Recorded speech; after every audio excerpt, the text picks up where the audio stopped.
Valentine's Day, we visit the Coral Castle Museum. This masterpiece is a monument to lost love. Hello, I'm Armando Acevedo. I'm one of the guides here at the Coral Castle, and I get to tell you the story of love and dedication that brought this place to life. Get inspired by this tribute to love, which is considered one of the world's greatest accomplishments on today's SoFlo Home Project.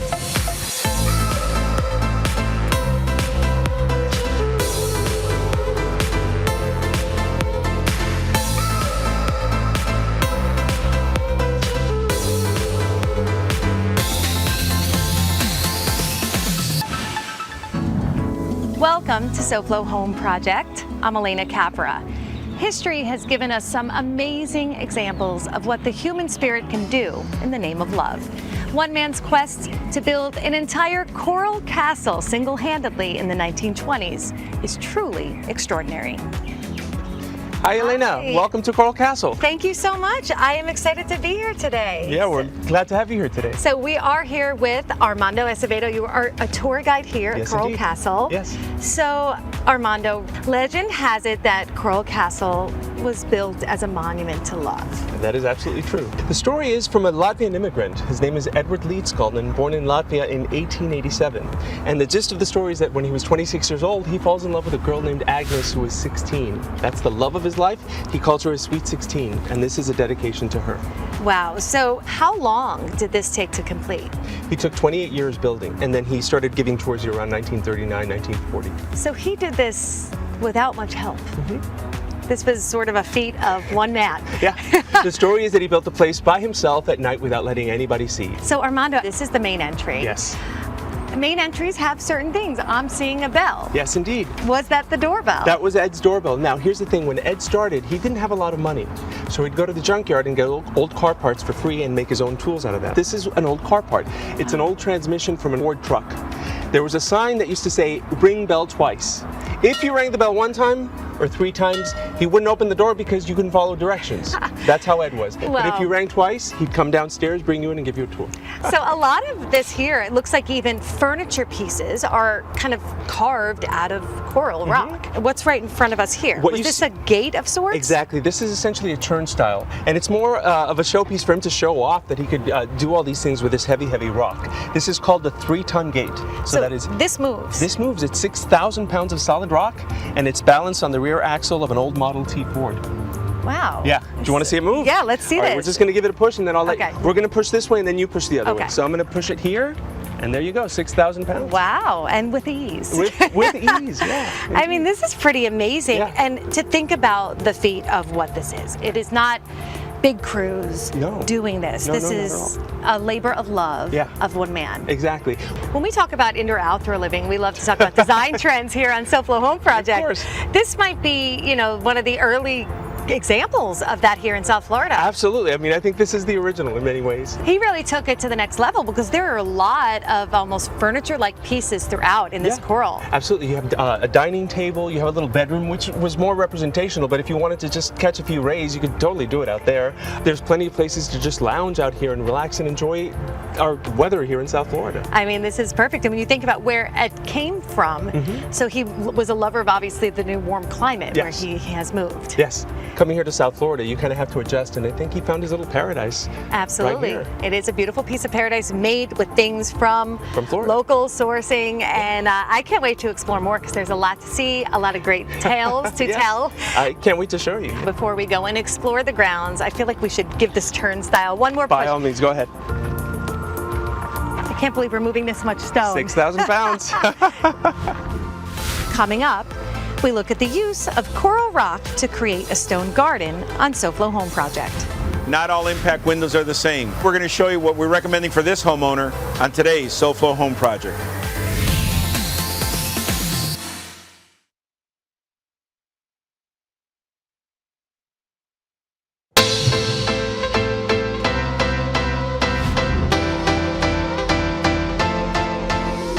Welcome back to SoFlo Home Project. I'm Alena Capra, and we are continuing to tour through the beautiful Coral Castle Museum with Armando Acevedo, the tour guide here. Armando, so it was very interesting to learn a little bit of the backstory of what the Coral Castle is. how it was built by one man, Yeah. all on his own. And it is a story of love. Yes, indeed. Lost love. Yes. Edward Leedskalnin built Coral Castle from 1923 to 1951. Ed cut and placed all of these stones by himself in the middle of the night.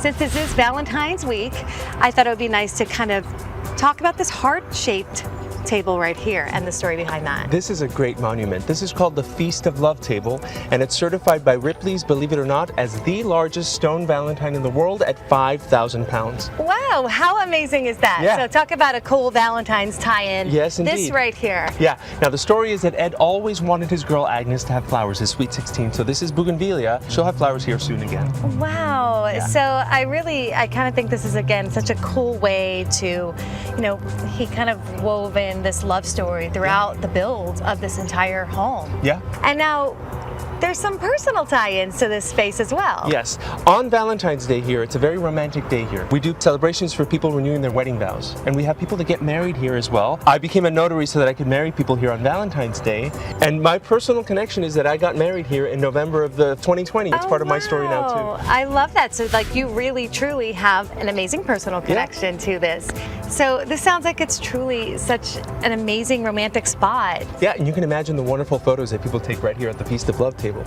Well, this is an awesome tale, and now I know there's another great table, something a little different, tying in with our SoFlo theme. Yes, indeed. And we are going to check that out, but before we do, let's check in with Mike Martinez from USA Windows and Doors and see what advice he has for us today.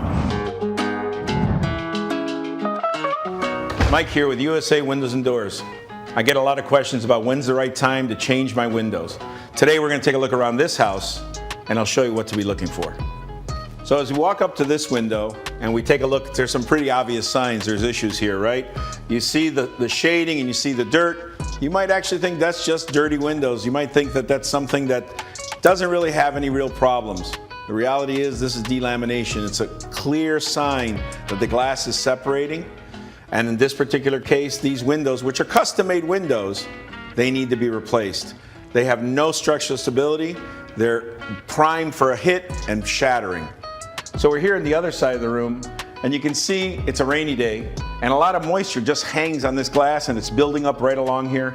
Along with the delamination we're still experiencing within the house, we can see signs within the caulking, within areas, there's moisture built up. It's coming through the frame of the window, and it's going to cause problems down the road. It looks great. Window looks like it's been taken care of, but the reality is someone just did a very quick patch job here to sell this house. The homeowner just bought it, and you can see already in just a short time they've lived here, it's already cracking. Paint's coming off. This is water damage that's already occurred. They're just patching over it. We need to take care of this right away. Well, the only thing that really concerns me about this particular window as we walk by it, obviously I can see the delamination again on the outside, but I'm really worried about all these trees right next door. In a windstorm, these are palm trees. They're whipping around. They're going to be whipping and they're going to be smacking this glass. It's really easy for it to break it. I'd really want to protect myself big time. I don't see any grates for any hurricane protection currently. They probably covered it up when they sold the house. In this application, this home is a custom home. Every aspect of it was designed for this home. Not many manufacturers can handle this. Not many window replacement companies will even touch it. But USA Windows and Doors, since we deal with so many different manufacturers, we deal with so many different opportunities of how we can make your application work. Call the number on the screen or check us out on usawindowsanddoors.com. Back to you, Alena. Thanks, Mike. Armando, so we are now in what looks like an amazing replica of Florida in coral. Yes, indeed. This is Ed's dining table in the shape of Florida, complete with Lake Okeechobee over here. Talk about unique furniture. We show a lot of beautiful and just very intricate pieces of furniture on this show that are amazing, but this might top them all. I think it might. All these chairs that you see around you are rocking chairs that weigh about 1,000 pounds each. Oh my gosh, this is just so cool. I love that he added Lake Okeechobee there. What a fun, kind of interesting pop. SoFlo style dining right there on that end. Yeah. Coming up next, we try to uncover the mystery behind this remarkable construction on SoFlo Home Project.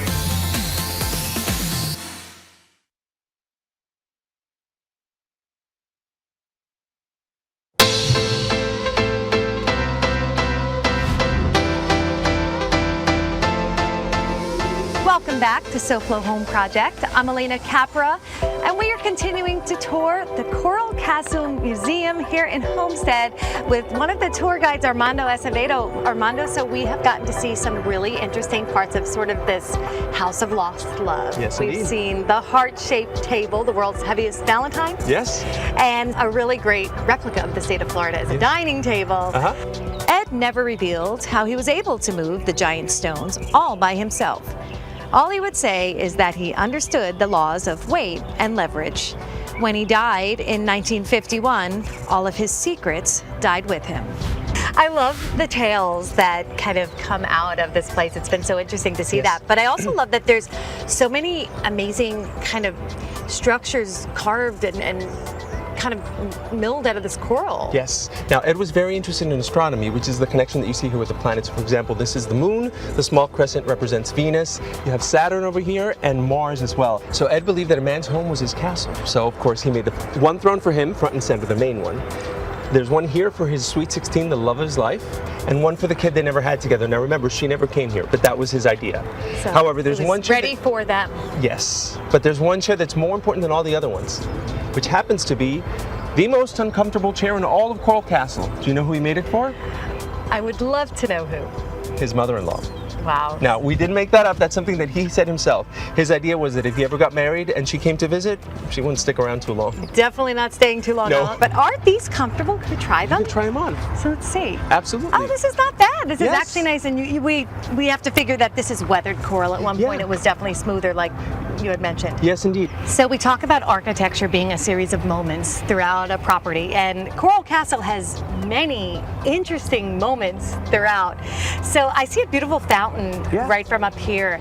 Now, over here is Ed's moon fountain, and here he represents the first and last quarter moon, the two crescents, and then the full moon is the big basin that you see at the bottom. When you think about, I mean, he was able to make tons of stone move. We talk about moving mountains for those we love.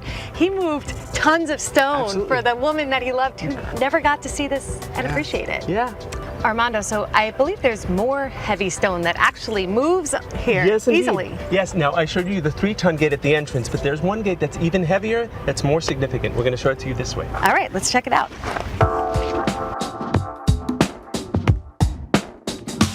Alena, this is the most impressive gate at the Coral Castle. This is Ed's 9-ton gate, which is 18,000 pounds of solid rock with an iron bar through the center of gravity and a truck bearing at the base of it.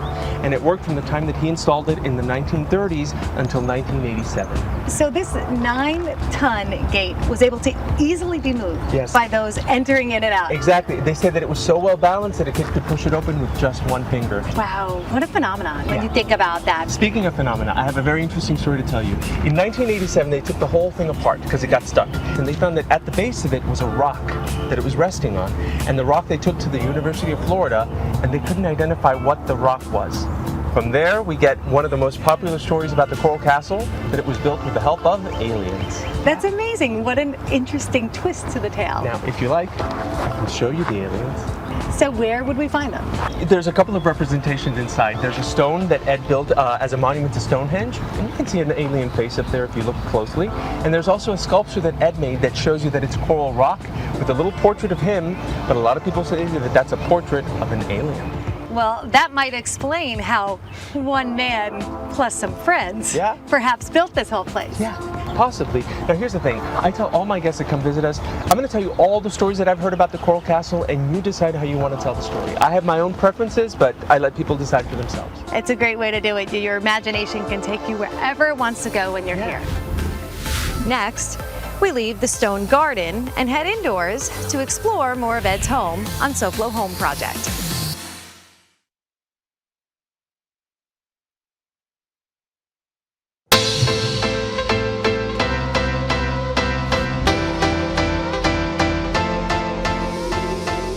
Welcome back to SoFlo Home Project. I'm Alena Capra, and we are continuing to tour Coral Castle with one of the tour guides, Armando Acevedo.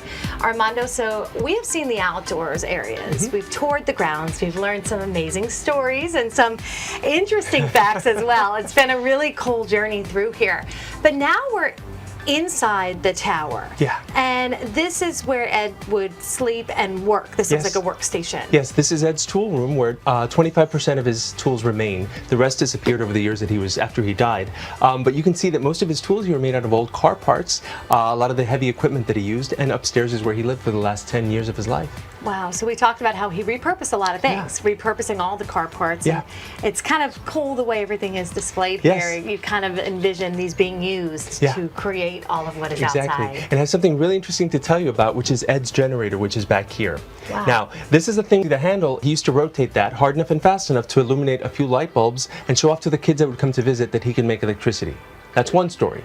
There's another theory that says that that's a source of energy for the whole castle, and that's what he used to levitate stones. So one of those things where you have to make up your own mind about it. Wow. So I want to talk a little bit about a lot of these tools we're seeing Yeah. here. You mentioned that a lot of them were repurposed from old car parts Yes. and things from automotive parts. But very interesting, I mean, when we think about home construction and even stone masonry and everything, a lot of this is very different Yes. than what we might imagine. Yes. First of all, people ask us all the time, where did the stone come from? We call it coral castle. You know, the coral came from the sea millions of years ago, right?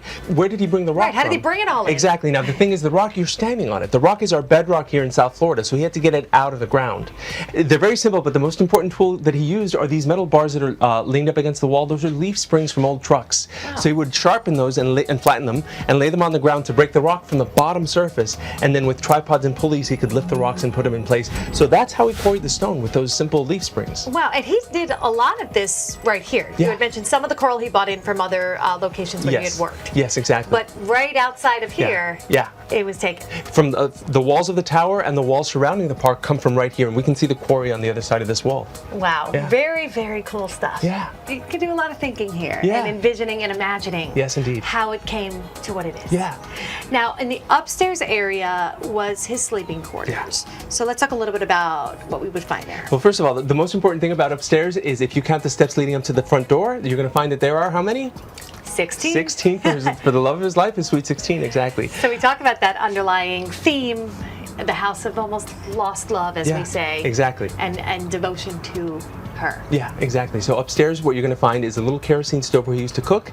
On top of that is what they call a pie safe, which is a screened-in box that is suspended from the ceiling with a funnel on top filled with kerosene to keep bugs and things out, so that no critters fell into his food. The other thing upstairs is his bed, which is a simple piece of wood suspended from the ceiling to keep bugs and critters off of him as well, and a chair that he hung as well so he could sit and recline and swing or whatever. Wow, and you know what's interesting about this to me is we look at scale of the tower versus the rest of the grounds. Yeah. He seemed to focus a lot more on the outdoor living Yeah. and the symbolism of everything outdoors. Yeah. Here, a little bit more simplistic, it Yes, seems. yes. Also, it's very important to note that he lived very sparsely upstairs. It's very simple. It's not Yes. anything magical. It's just what he needed. His world was out here, outside, and upstairs was very private just for him. It's really interesting. I love that kind of change in the dynamic Yeah. of the design, and I feel like the place as a whole gives this very almost imaginative, like some whimsy aspects as well. Absolutely.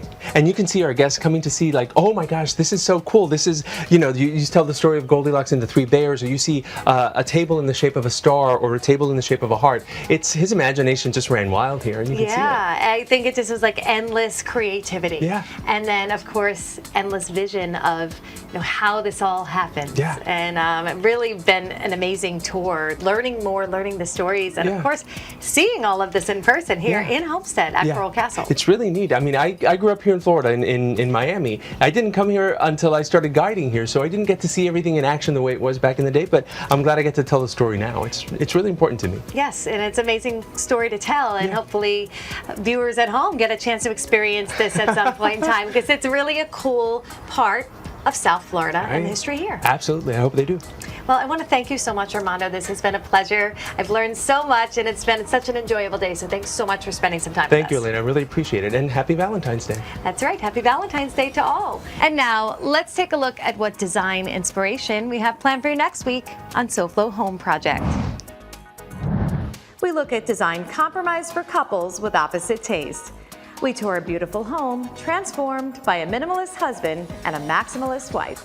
So before we go, let's check in with Hunter Frankie, the host of SoFlo Health, and see what he's up to tomorrow. Hunter, what's going on? Hey there, Alena. I was just enjoying some delicious vegan cuisine at one of our favorite spots that recently went through a metamorphosis. It's beautiful in here, and this food is delicious. Also, Morgan's going to show you how to work out all 4 parts of your leg. I thought it was just one leg, but apparently there's 4 parts that you need to work out, and we're going to go over that tomorrow on SoFlo Health on the one and only Local 10 at 12:30. Thanks, Hunter. That sounds great. We'll definitely be watching. And to our viewers, wishing you all a happy Valentine's Day. And we hope you enjoyed today's episode. And we'll see you again next week for another all-new episode of SoFlo Home Project right here on Local 10. And remember, there's no place like SoFlo Home. If you missed any part of this episode, or if you're looking for more design inspiration, make sure to check out all episodes online at SoFloShows.com. And don't forget to follow us on social media on Facebook and Instagram.